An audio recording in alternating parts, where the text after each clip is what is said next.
cette année. Des faits de brousse ont éclaté à plusieurs reprises dans différentes localités de la province du Bata en raison de l'action humaine ou naturellement, causant d'énormes pertes en bétail, surtout les dromadaires.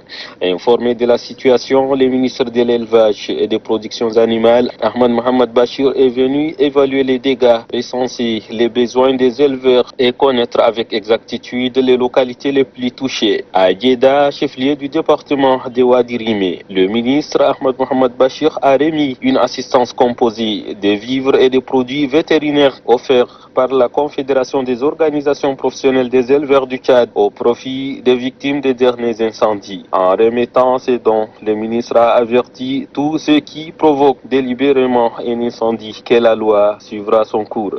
Il a également souligné l'importance de la vaccination du bétail. Le préfet du département de Wadi Rimé, Al-Khali Adoum Kori, a salué les déplacements du ministre de l'Élevage et a demandé à ses administrés de mettre en exécution les orientations du ministre pour la préservation de la faune. Le ministre a ensuite mis les caps sur la sous-préfecture de Wadi Djedid pour apporter également un réconfort aux éleveurs victimes des incendies et les sensibiliser sur les dangers et méfaits des feux de brousse.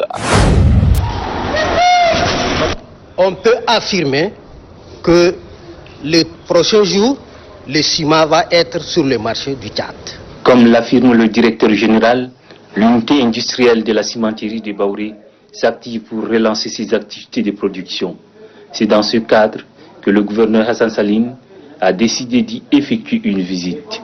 Objectif, s'assurer de l'état d'avancement de la réinstallation des machines pouvant réactiver le processus productionnel. De la machine de concassage, de four au broyeur, étape par étape, le gouverneur a touché du doigt les réalités actuelles de la cimenterie. Le maréchal du Tchad a mis beaucoup plus d'accent sur l'opérationnalité de cette cimenterie.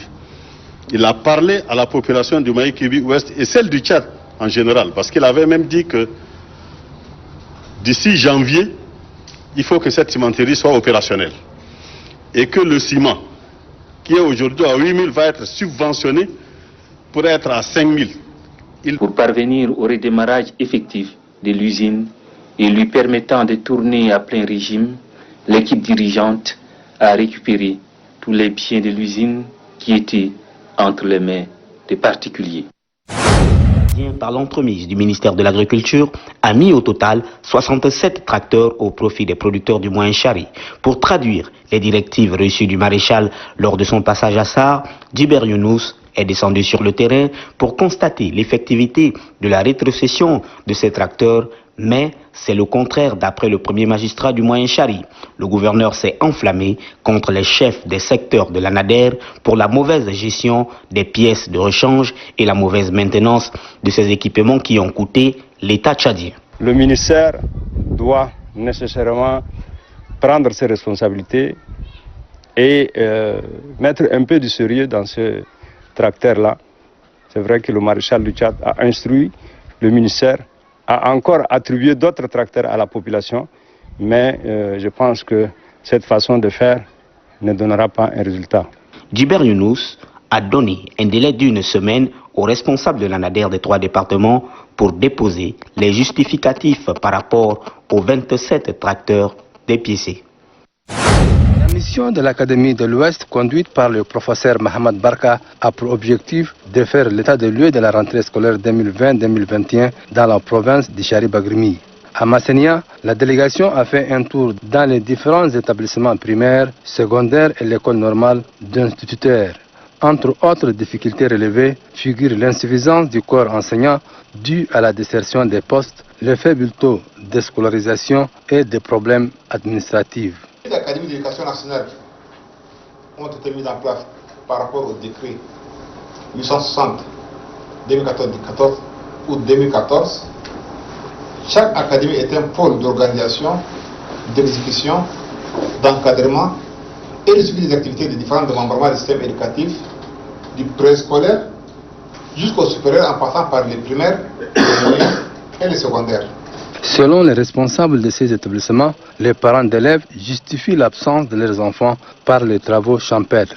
Dans une rencontre avec le gouverneur de la dite province, Aboubakar Djibril Aboubakar, et les enseignants, les mots qui minent le fonctionnement du système éducatif au niveau local ont été passés au peigne fin. Quelques minutes, l'on aperçoit la sirène de la police nationale de l'Aïe annonçant l'arrivée du gouverneur de la province de la Tondjili au lieu choisi pour la cérémonie. Revue de troupes militaires terminée, le gouverneur a regagné la tribune avant d'être invité de nouveau par le cérémonial à déposer une chape de fleurs au monument des martyrs. Population de la Tondjili, nous vous demandons de changer de comportement pour pouvoir entretenir notre démocratie, pour bannir les conflits agriculteurs-éleveurs, les conflits intercommunautaires, la division nord et sud. 10 heures pile, place au défilé militaire et civil. Défilé très ovationné par le public sorti nombreux pour la circonstance.